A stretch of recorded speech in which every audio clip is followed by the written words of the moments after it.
Welcome to Storm and Chocolate. I'm Stormin Norman. This week's song is number 16, and it's When the Lady Smiles from the Golden Earring from their album North, East, West, and South, also known as N.E.W.S.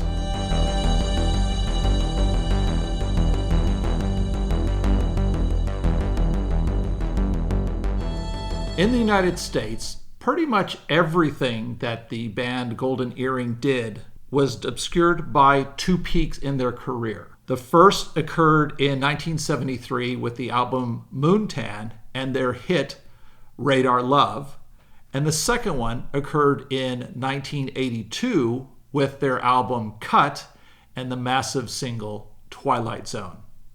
So we're not really sure what happened before Radar Love, and we're not really sure what happened between Radar Love and Twilight Zone, but I am aware what happened after the Twilight Zone because their next big single is this week's song, When the Lady Smiles. Radar Love was a great song, and it continues to be one of rock radio's continuing hits. It hit number one in the Netherlands, the home of this Dutch band, and it hit the top 10 in the UK, and it hit just out of the top 10 at number 13 in the US. Twilight Zone hit number 10 in the US, and it also hit number one in one of Billboard's other charts, and it hit top 10 in many countries around the world.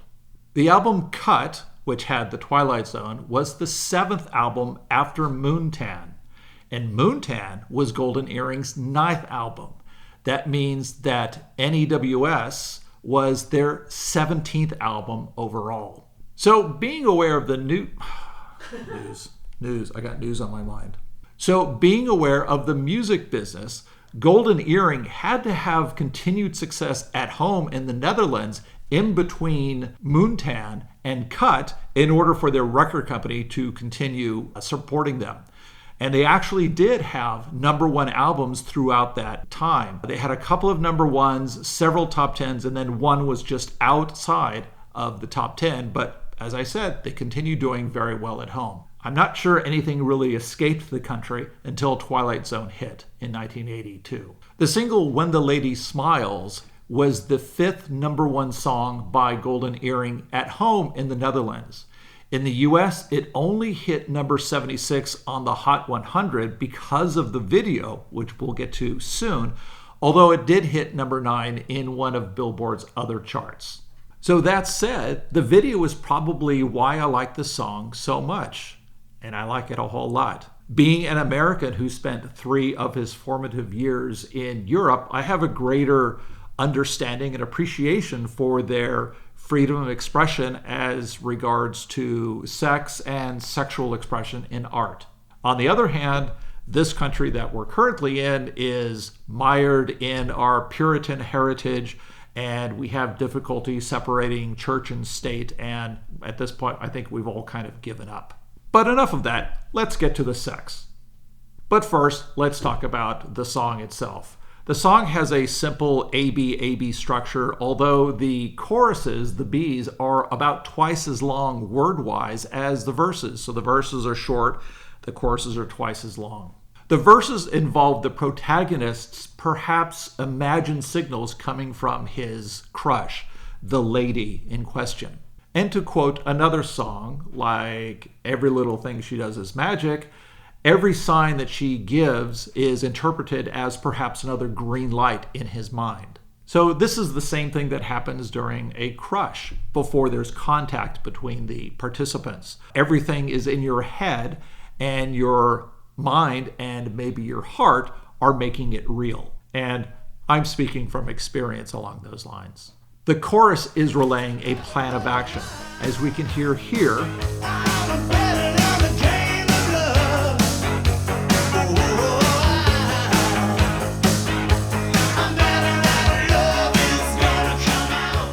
So he's feeling good about his prospects, but then he gets a moment of clarity and he thinks that things might not be as they seem.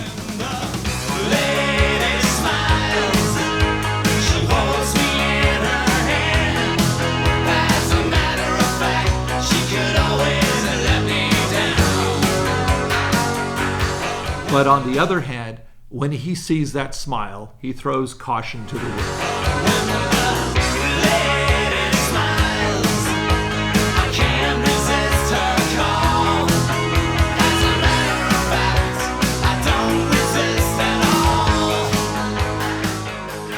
And then at the end of the chorus, we get my favorite. And then at the end of the chorus, we get my favorite song. And then at the end of the chorus, we get my favorite song. And then at the end of the chorus, we get my favorite line. 'Cause I'm walking on clouds and she is leading the way. So these are the lyrics. They're interesting, they're intriguing, but they don't lend themselves to a visual representation of the intent of the song. The video, on the other hand, certainly does. So for the first verse, we see the protagonist, now played by Barry Hay, who is the lead singer of the group. He's sitting on a subway train and he's kind of a nervous Nelly. He's got a trench coat which is buttoned up. He's practically sweating. He's got a little valise in his arms that he's keeping close together, and he's observing what's happening around him. And as he's singing the song, or the song is being heard overhead, he's not actually singing, he's not lip syncing at this time. He's seeing everything that's happening on here. So when the lyrics say drawing circles in the night, there's a little girl who's drawing figures in the condensation on the subway windows.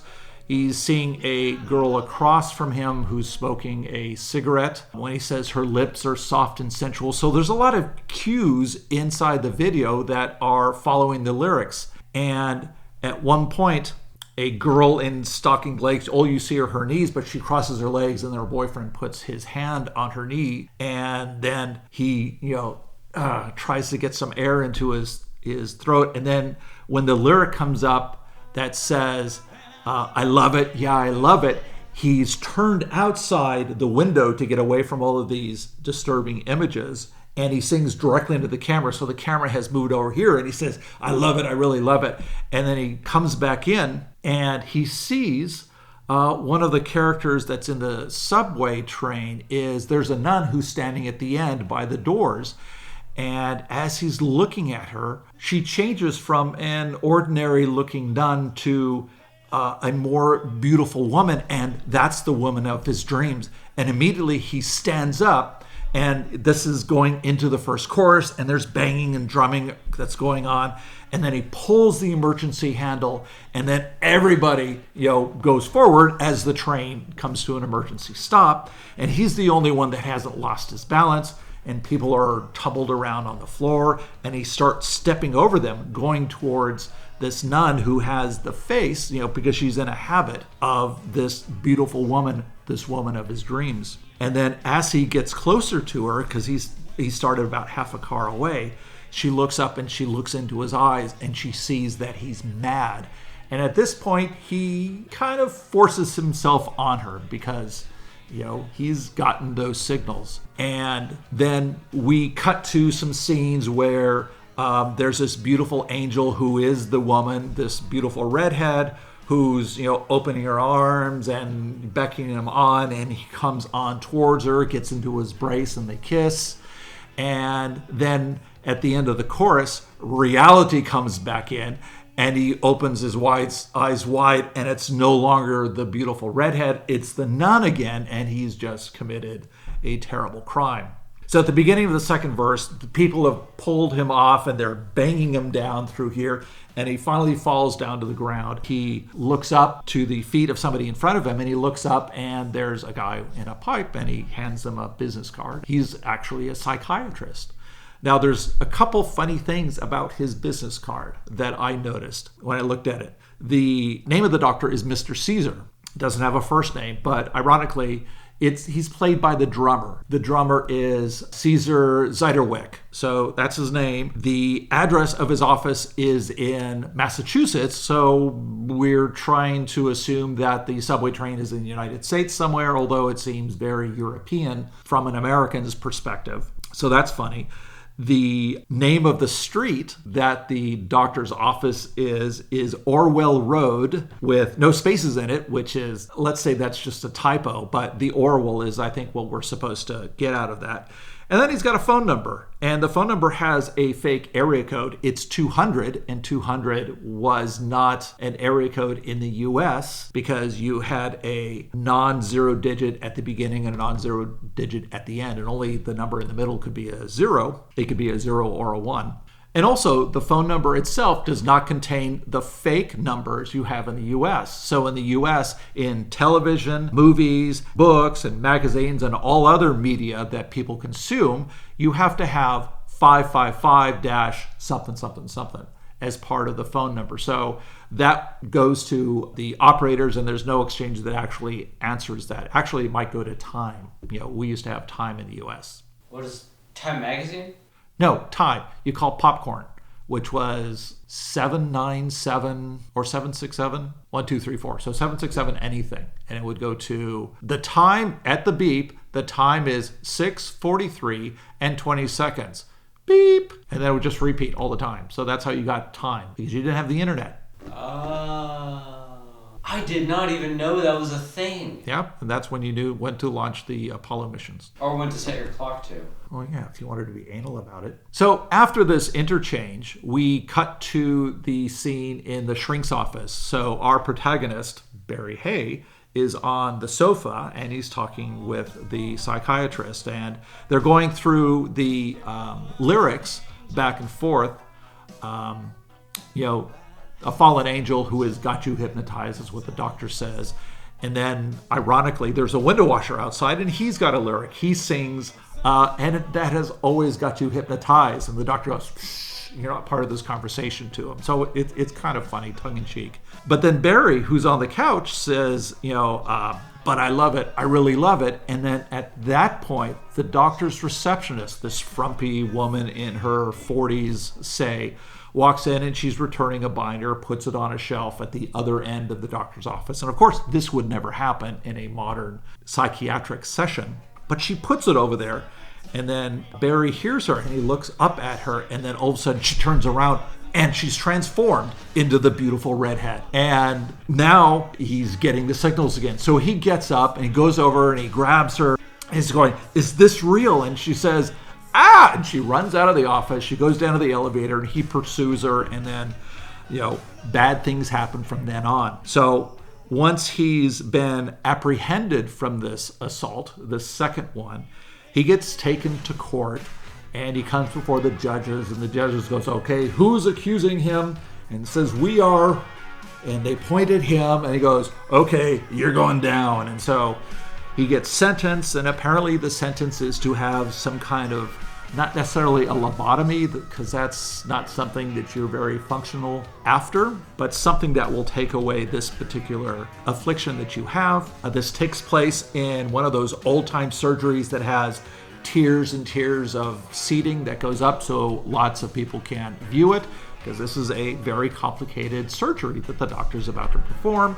And ironically, this is all a dance number, very similar to the dance number that we had in Twilight Zone. And it's kind of fun, and Barry's head has been shaved, so the doctor can get in there and make the cuts and take out the little bad piece of meat that's causing these issues.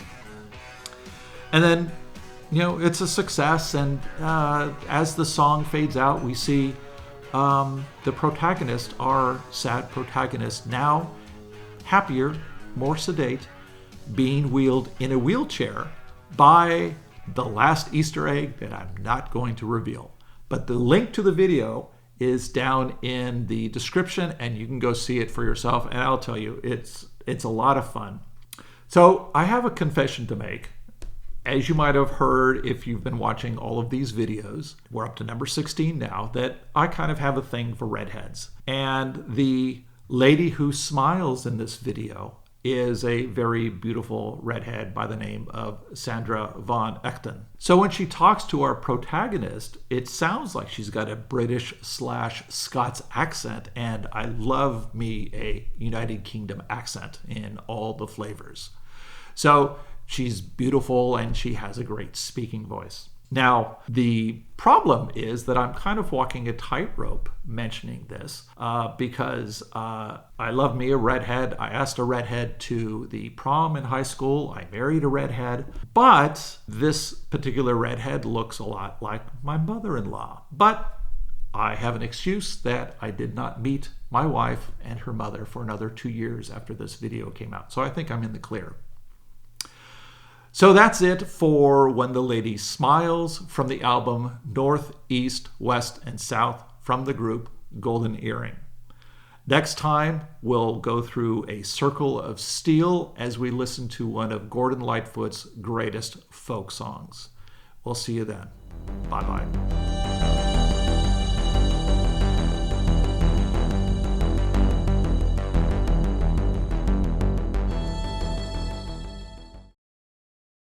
Join us for Stormin Norman's Tiny Factoids. Typically, folk songs talk about issues that the folk have, like their dissatisfaction with their lot in life. The man is putting them down. They're not egalitarian. And the folk songs are meant to, help the people feel better about themselves and also to help them to organize and bring down the power structure. Those are folk songs.